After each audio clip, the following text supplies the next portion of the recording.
Slovensku ako obchodného partnera. Českí komunisti pomôžu schváliť rozpočet, požadujú však presun miliárd korún. Dnes veľká lokálne prechodne zmenšená oblačnosť, najmä na severe dážď, teplejšie ako včera, 6 až 18 stupňov a postupne opäť veterno. Pekné štvrtkové ráno želá Jana Dolničová.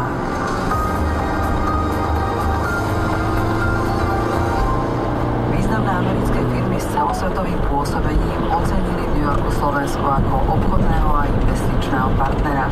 Je však na čase, aby investície začali intenzívnejšie prúdiť aj opačným smerom, hovorí slovenský veľvyslanec USA Ivan Korčok. V americkej metropole sa konalo Československé investičné fórum, ktoré zorganizovali veľvyslanectvá oboch krajín a agentúry Sario a Czech Invest. Motto podujatia bolo 100 rokov Československa, 100 rokov spoločného biznisu. Zamerané bolo na prezentáciu investičných a obchodných príležitostí v oboch krajinách a zúčastnili sa na ňom súčasní i potenciálni investori na Slovensku a v Česku, významné americké firmy, konzultačné spoločnosti i právnické kancelárie.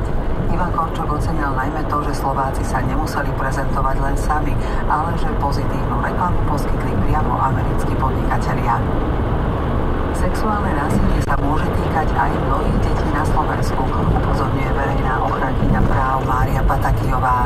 Priblížila, že podľa Rady Európy je ním ohrozené každé 5. dieťa v Európe. U nás by sa mohlo týkať asi 20 000 detí. Zástupcovia občianskeho združenia Náruč, ktorého cieľom je pomáhať deťom v kríze, hovoria o potrebe spretadiť podmienky vyšetrovania týchto trestných činov. Z pohľadu verejného ochrancu práv problém ukazuje dlhodobo, je nevyhnutnosť existencie osobitných výsluchových miestností, ktoré sú pripravené na to, aby dieťa v nich vedelo uskutočniť výsluch v prostredí, ktoré ho ešte viac nevystraší.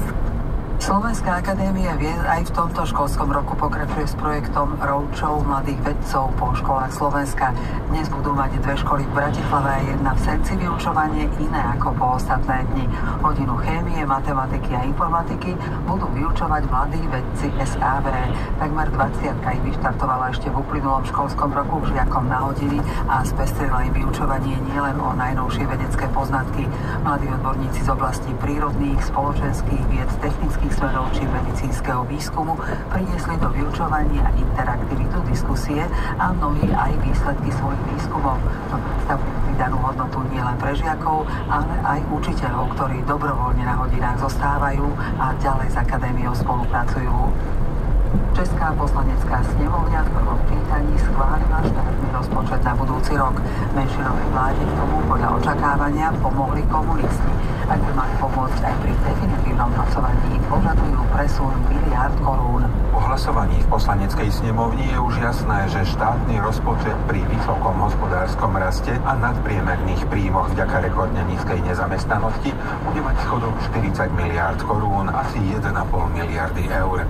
Rozpočet prišiel do snemovne podporiť aj prezident Miloš Zeman, skritizoval ale vysoký plánovaný schodok. Opozícia rozpočet nepodporila a nepodporí. Tá pravicová vyčíta, že je rozhadzovačný a prerozdeľovací, požaduje minimálne vyrovnaný rozpočet. Boris Kršňák, Praha, RTVS.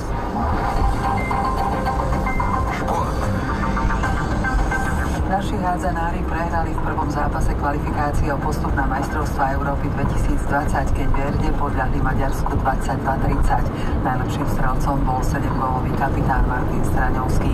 Ťažko sa k zápasu vyjadrovať kvôli tomu, že naozaj si vidie, že je realita, ale možno sme trošku viac mohli zabojovať trošku väčšou bojovnosťou ísť do tohto zápasu a myslím si, že naozaj Maďari vôbec nepristúpili k tomuto zápasu ako nejakí favoriti, vôbec nič nepodcenili a zaslúžene vyhrali lepším týmom. Sobotu nastúpia naši v Prešove proti Rusku, ktoré včera deklasovalo Taliansko 34-20. Počasie. Veľká prechodne lokálne je zmenšená oblačnosť, miestami dážď alebo prejaženie len po vysokých polách. Bude teplejšie ako včera 12 až 18, na severe 6 až 12.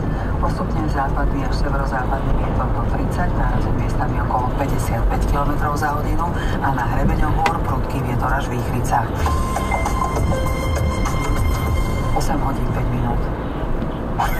Zelená vlna. Nové nehody pri Poprade a viac ako hodinová kolóna na D2 sme s vami na cestách. Jedna nová nehoda nám pribudla za Hlohovcom. Medzi Ričňovkami a Hlohovcom sa stala dopravná nehoda, nikto tam neriadí premávku. Takže sa tvoria kolóny aj z jednej aj z druhej strany. Nové nehody sa stali aj v Rakovej v smere z Čadce, kde sa zrazili dve autá pre deti v jednom pruhu a medzi Popradom a Spišským Bystrým pri pamätníku zrazilo auto Divú zver, prejazdný je striedavo jeden pruh. Nehody sú aj v Bratislave na zjazde z prístavného mosta na Bajkalsku, blokovaný je ľavý pruh v Zákrute. V Bratislave tiež na Tomášikovej pri Dome kultúry Ružinov v smere na Ružinovsku, blokovaný je tam pravý pruh, ak sa zdržíte. Nehody sú aj v Poprade na Svickej ceste pri Tesku v smere do centra. 3 autá blokujú ľavý pruh, zdržanie 10 minút a v Košiciach na Festivalovom námestí pod amfiteátrom v smere z centra blokovaný je pravý pruh. Na prekážku upozorňuje zelený anjel Robert. Medzi Krešmarkom a Huncovcami je pokazená dodávka a blokuje pruh v smere do Popradu, no a dopravu usmerňuje vodič tohto auta, takže treba počítať s nejakým menším zdržaním. Ďakujeme. Pozor, v Prešove na križovatke armádneho generála Slobodu Solibárska Švábska nefungujú semafory. V kolónach stojíte na D2 predlozornom smere z Malaciek. Zdržaní viac ako hodinu, sú tam cestári. Na Starej Seneckej ceste pri metre v smere do Bratislavy taktiež postojíte asi hodinu. Aj v Dunajskej Lužnej a Rovinke v smere do Bratislavy stratíte viac ako hodinu a stojí sa aj pred Žilinou v smere z Martina asi 15 minút.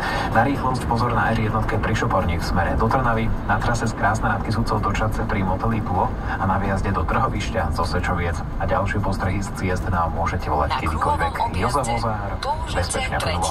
Zelená vlna 0800 900 800.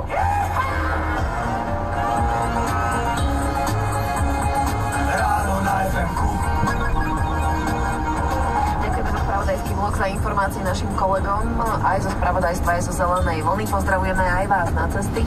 Veríme, že zostanete s nami aj v tejto hodine. Ozve sa o chvíľu ešte ďalší hlas, dokonca ďalšie 2 hlasy. Jeden z nich bude patriť nášmu rannému hosťovi, švédskému spisovateľovi, novinárovi a dokumentaristovi Gellertovi Tamášovi. Jedna z najčítanejších švédskych non-fiction kníh vychádza v slovenčine. Je to kniha, ktorá vychádza z reálneho príbehu zo začiatku 90. rokov a hovorí jednak o štokholmskom ostreľovačovi, ale hovorí aj o tom, ako vzniká, prečo v nás je nenávisť, prečo aj v takej vyspelej krajine funguje tá neznášanlivosť medzi ľuďmi. Aj na to sa budeme pýtať nášho ranného hostia. No a keď spomíname to Švédsko, tak veď aj muzika nejaká švédska určite zásnie. Je to tá krajina zastúpená, keď povyberáme zo pár takých našich obľúbených kusov. No a jeden na priamo zo Štokholmu, trojica Peter, Björn and John a Europe Around the Equal o 8:08 čas akorát vyšlo. Pekné ráno z Martina a Dominiky. Dobré ráno na FM.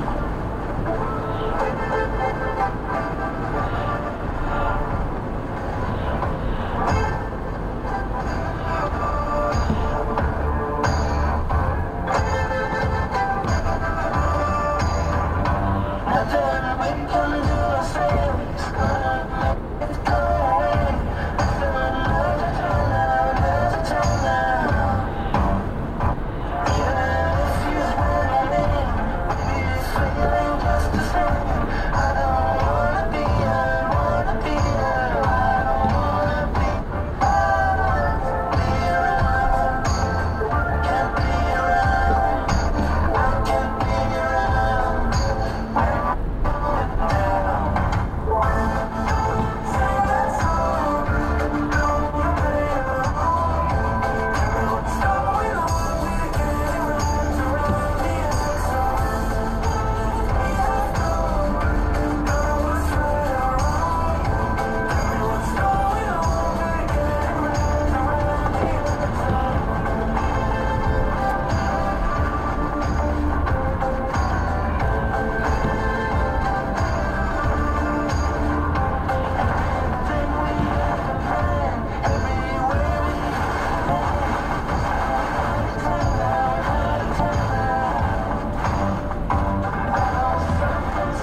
A už sme sa tak preniesli do Švédska, aspoň prostredníctvom hudby. Toto boli Peter John z Rádia FM 11:08. No a preniesieme sa do Švédska aj vďaka hovorenému slovu.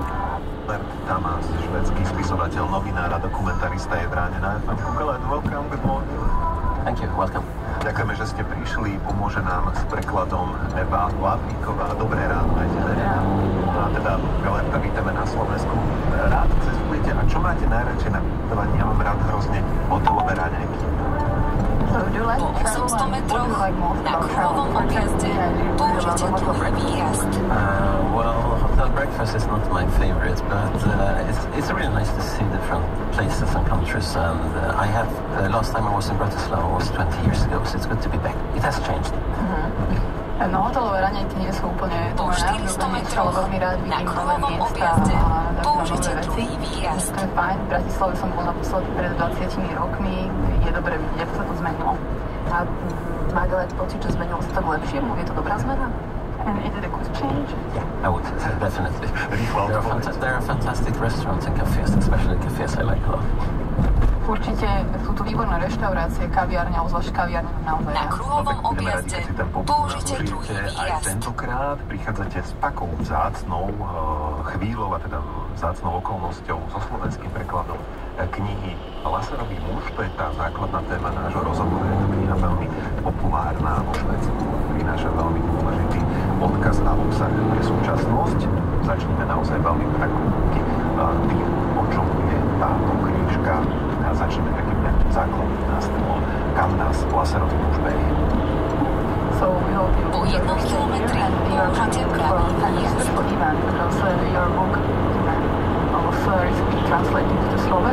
And it's discussed quite interesting and important topics and questions. So let's start from the very beginning. What's the book about and where? Po 400 metroch použite pravý výjazd. Take place in the early 90s in Sweden when a racist serial killer who committed 10 attacks on Swedes with immigrant backgrounds, killed a couple of people, started the biggest manhunt in Swedish police history. And it can also be set in relation to the society, what it looked like. We in Sweden got for the first time a racist xenophobic party in parliament, and I'm looking at the relationship between this individual killer and the society as a whole, and how he was influenced by what was said in the society and how he also influenced the society in history. Kniha sa odohráva na začiatkom 90. rokov vo Švédsku a rozpráva príbeh sériového vraha, ktoré väčšiny boli vlastne rasovo motivované. Pokúsil sa zabiť 10 ľudí, niekoľkých z nich aj naozaj skutočne zabil. A vlastne rozpráva príbeh o tom, ako kilometri na kruhovom objazde polícia pátrala. Zároveň však o švédskej spoločnosti, respektíve spoločnosti ako takej. Práve v tých rokoch sa opäť do parlamentu dostali rasistické, xenofóbne politické strany. A takisto vlastne vypoveda teda nielen o spoločnosti, ale aj o ten individuálny príbeh, ten príbeh toho jednotlivca. A nielen to, ako spoločnosť ovplyvňuje tohto jednotlivca, ale ako tento jednotlivec ovplyvnil celú tú spoločnosť. A ide teda aj, Bielet sám to naznačil, prevažne ide o rasovované útoky. Nemusíme možno povedať všetko, aby sme neprezradili pointu knihy, ale dokázalo sa... Po 200 metroch na kruhovom objazde použite prvý výjazd. So those attacks was racistic and can we maybe say why he did what he did? Oh yeah, he was very clear on that. I met him in the prison 10 years later and made interviews with him, and he said it was a political statement. He said that a lot of politicians, especially in the right-wing party, said we have too many immigrants, we have to get rid of them, and he said the politicians are just talking, I want to... Po 200 metroch na kruhovom objazde použite prvý výjazd. In order to influence the politicians to stop taking in more immigrants in Sweden. It was a very clear political goal.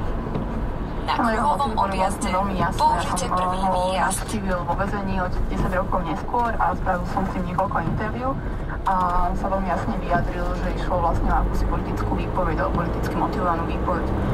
Tých imigrantov vo Švédsku podľa jeho názoru bolo skrátka príveľa a napriek tomu, že sa o tom rozprávalo, tak on bol ten, ktorý konečne spravil nejaký čin, konečne sa odhodlal k akcii, ktorou chcel vlastne naznačiť, že tých prisťahovalcov je naozaj priveľa a s tým treba niečo robiť. No a to hovoríme o začiatku 90. rokov, od 30 rokov, odtedy je to téma, ktorá sa stále rieši a ktorá je otvorená možno ešte väčšia. Zatiaľ možno stačí taká stručná odpoveď na otázku. Zmenilo sa odtedy Švédsko, hovorili sme o tej zmene Slovenska, zmenilo sa odtedy Švédsko v súvislosti s vnímaním tejto témy? So now we are talking about 90s in Sweden, and now, almost 30 years later, it's still a topic. So just very shortly, has Sweden changed in these last years? We have been talking about changing Slovakia, so how about Sweden? Yeah, Sweden has changed a lot, but I would like to say what's interesting with this whole story is, as you say, it happened in the 90s, but it's an extremely universal story. We have the exactly same kind of political parties today. They're getting stronger and stronger and are influencing the whole official debate in a lot of countries, not only in Sweden, but also in 800 metroch odbočte vpravo. Countries actually. Áno, Švédsko sa rozhodne zmenilo, ale čo je možno zaujímavejšie, že síce sa tá príbeh odohráva v 90. rokoch, ale svojou podstatou veľmi univerzálny. A naozaj sa týka vlastne nielen Švédska vtedy, ale aj mnohých iných krajín aj dnes. Opäť sa dostávajú moci populistické pravicové strany a dá sa povedať, že to platí vlastne všade, nielen vo Švédsku. Našim ranným hostom je švédsky spisovateľ, novinár a dokumentarista Hilert Tamáš. Ak máte chuť sa zapojiť do diskusie, pokojne poďte do toho studio@radio.sk, dáme si hudobnú pauzu a budeme pokračovať. A dáme si ďalšieho Švéda, ktorého máme v ráne na FM-ku veľmi radi. Po 200 metroch odbočte vpravo. Tak aj do tejto témy nech to trošku tak ako presvieš. Evening Prayer v rádiu FM.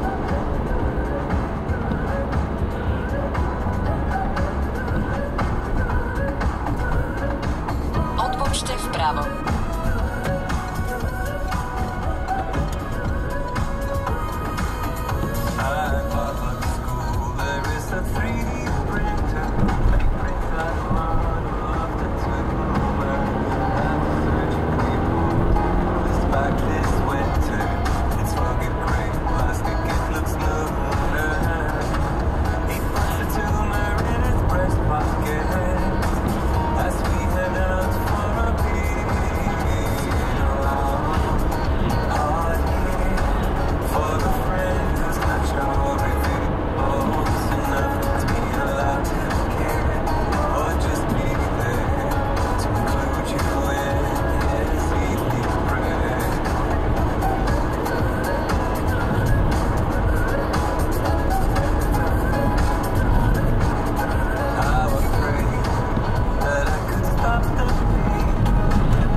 spisovateľ a hovoríme o knihe Lazarový muž, ktorá aktuálne vychádza v slovenčine. Je to kniha, ktorá hovorí o ostreľovači, ktorý sa na začiatku 90.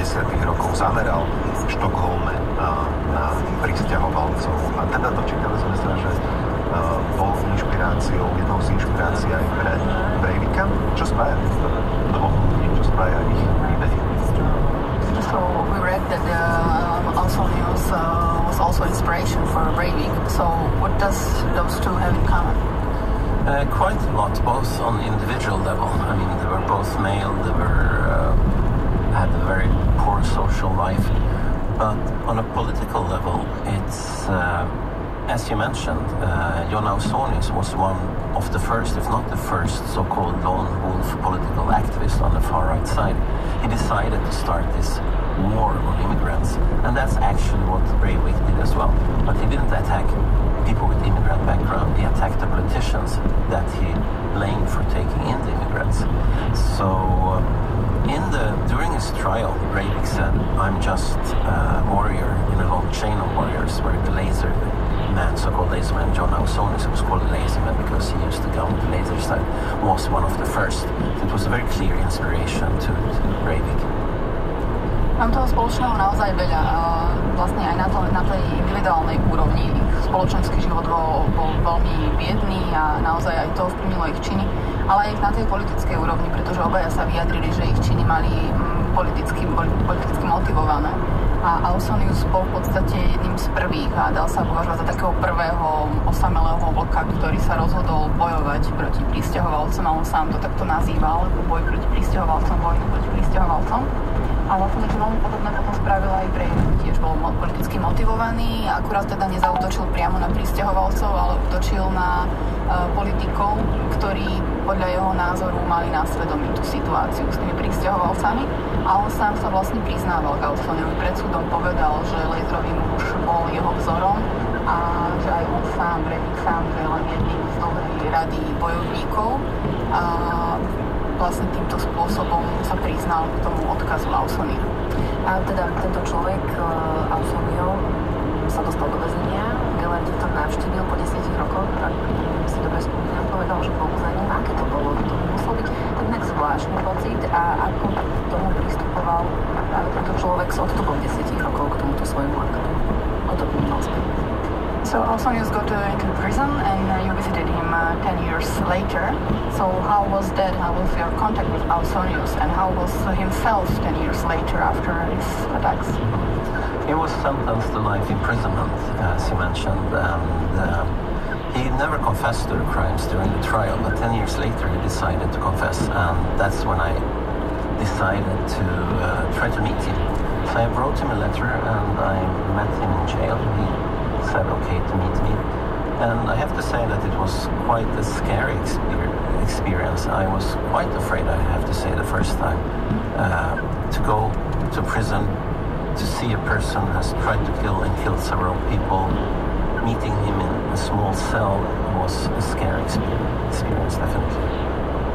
Áno, Ausonius dostal vlastne doživotie, ale priamo pri súde sa nepriznal týmto svojím skutkom. Priznal sa až o 10 rokov neskôr a práve vtedy som ho skontaktoval aj ja. Napísal som mu a on súhlasil so stretnutím. Bol som ho teda navštíviť vo väzení a musím povedať, že ten zážitok bol z počiatku pomerne strašidelný. Naozaj som sa bál, keď som tam šiel. Išlo predsa o to stretnúť sa s človekom, ktorý sa pokúsil zabiť 10 ľudí a keď som sa s ním mal stretnúť v malej uzavretej miestnosti, nebolo to úplne príjemné. A teda prehodnotil on niečo na tom svojom čine alebo nie v tom čase? So, has he think about his attacks and about his actions from before? And that was the interesting thing when, I mean, you look at these people as monsters, and in many ways, I mean, his acts were monsters, but at the same time, meeting him, he'd been to university, he spoke perfect German, Swedish, English, he read Newsweek and Times. But what maybe was the most scary thing was that, exactly as you ask, I mean, he wasn't sorry at all for his deeds. I asked him what you feel about the victims today, because a couple of them survived, and he said, well, I know I should feel sorry for them, but I don't feel anything. And maybe that was this lack of empathy was maybe the most scary thing to encounter in the meetings.